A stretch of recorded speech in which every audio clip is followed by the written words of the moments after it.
This fly is called the Jig Napoleon. It's a Paragon-style Euro nymph that's really proven itself over the last few years for competitive fly fishers as well as recreational anglers around the world.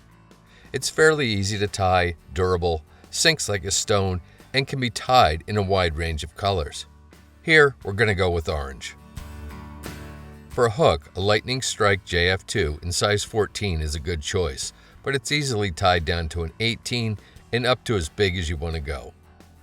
I like to first get hold of the hook with plunger-style hackle pliers. A 7/64 of an inch copper-colored slotted tungsten bead pairs well with this hook. I'll use a fine-tipped bodkin to pick up the bead. This makes it easy to center the small hole of the bead in the fingertips of your left hand.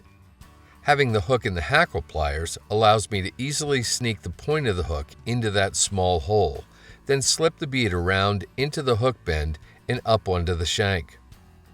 I'll then get the hook firmly secured in the jaws of my tying vise and make sure that the slotted side of the bead is on the underside of the shank. This is really important in order to get the bead to rest right up behind the hook eye. For thread, I'm going to use UTC 70 in a fluorescent orange. Get the thread started on the hook shank behind the bead, and after taking a few wraps rearward, snip off the excess tag. Make a few more thread wraps to really get the thread up close to the bead. To add additional weight to the fly, I'm going to use .015 lead-free round wire. With the spool in hand, insert the bitter end of the wire into the bead's slot on top of the hook shank and take thread wraps to secure it there. Start taking rearward touching wraps with the wire behind your tying thread. After 4 or 5 wraps, hold the wire perpendicular to the hook shank and take a few thread wraps before pulling the wire in line with the hook shank and taking a few more. Rock the wire up and down to break it off and take a few more thread wraps over top of the wire to further anchor it. Well-marked Coq de Leon fibers are used for the tail of the fly. These have an orange tint to them, but a regular medium pardo will work just fine.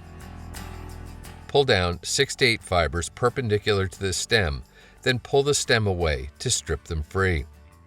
While keeping the tips aligned, pinch the fibers in the fingers of your right hand and measure to form a short tail only about a hook gap in length. Use a pinch wrap to begin securing the fibers to the top of the hook shank with tight wraps of tying thread. Pulling up and slightly toward you on the fibers will help them to land directly on top of the hook shank.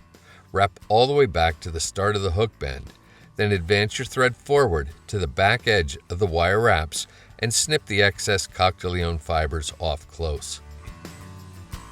Small black ultra wire is used to rib and segment the abdomen of the fly.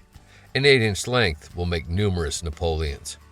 Place the wire on the far side of the hook at the location of your tying thread. Using tight wraps, anchor the wire to the far side of the hook all the way back to the base of the tail. Then once again, reposition your tying thread back up the hook shank. Snip a single length of fine pearl flashabou free from the hank and anchor it to the near side of the hook, back to the start of the bend. While occasionally giving your bobbin a counterclockwise spin, as if you're looking down on it, to uncord and flatten your thread, take thread wraps to build up a smooth, tapered underbody on the fly, ending with your thread at the back edge of the bead. Get hold of the flashabou and make touching to slightly overlapping wraps with it up the hook to behind the bead. Anchor it there with 3 or 4 tight wraps of thread, then snip the excess off close. Now, get hold of the wire and begin making open spiral wraps with it over top of the flashabou to form a segmented abdomen on the fly. 6 or 7 turns usually looks pretty good.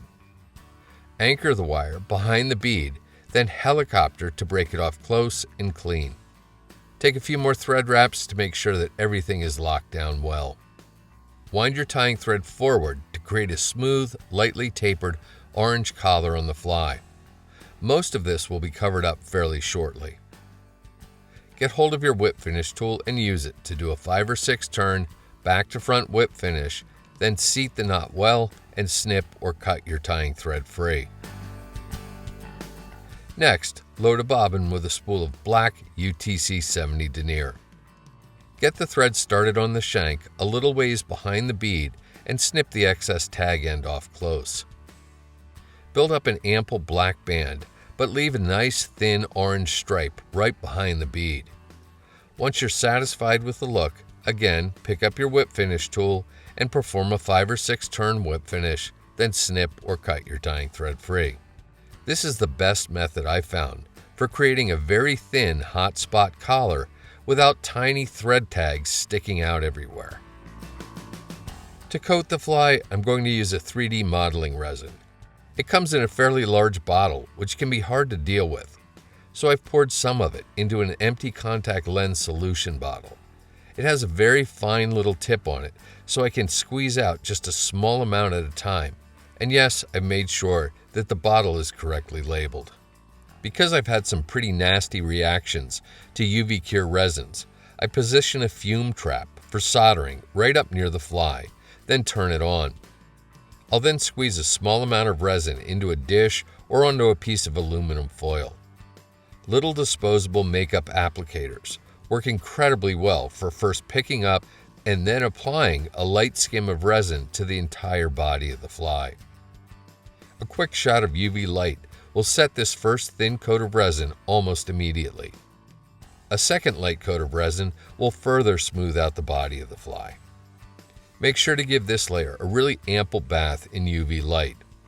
This particular 3D modeling resin, when fully cured, is remarkably tack-free and quite durable. And that's the Jig Napoleon, ready to fish.